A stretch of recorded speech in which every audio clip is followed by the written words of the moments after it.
So before we roll into any of the code sample stuff, I just wanted to make another callback that I mentioned in the introduction, and that's to the idea of importing your Java packages.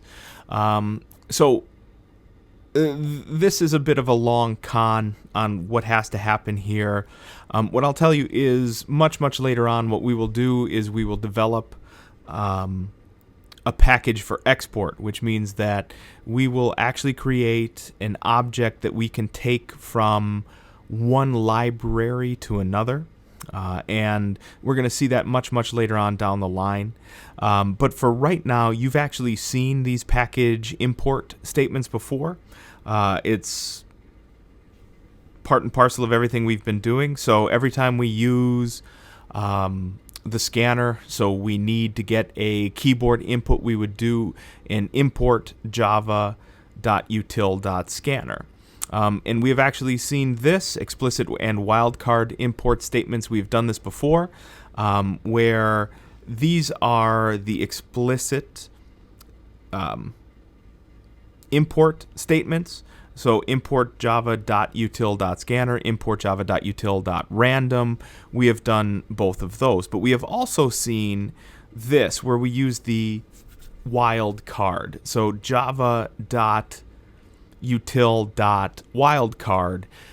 What that does is it brings everything along that is associated with that particular package.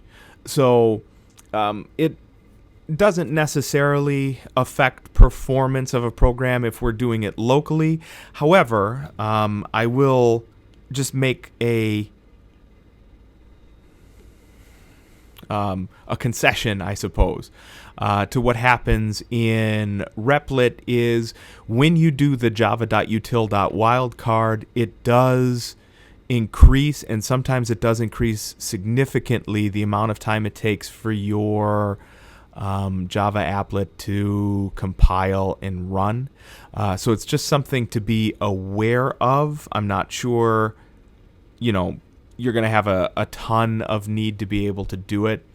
But we've talked about it before, and this is finally where it shows up. So here's a bunch of other things that we can bring into our application via the import statement. Java.io, you'll have seen that before. Java.net, that one goes out and uses network communication. So when you build an application that works with a server, for example, that's what you would need. Java.sql, when you're using databases.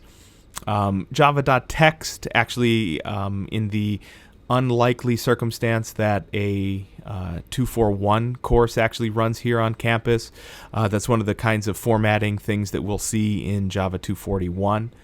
Clearly, we've seen java.util, and java.swing or javax.swing rather, is for creating graphical user interfaces, so GUIs that move above and beyond what we have seen with simple swing Java. So that's a note on importing. We've seen it already. We're going to see it again. Really, it's here in the text so that it kind of mentally prepares you for the other side of the coin, which is exporting, but that comes a bit later on.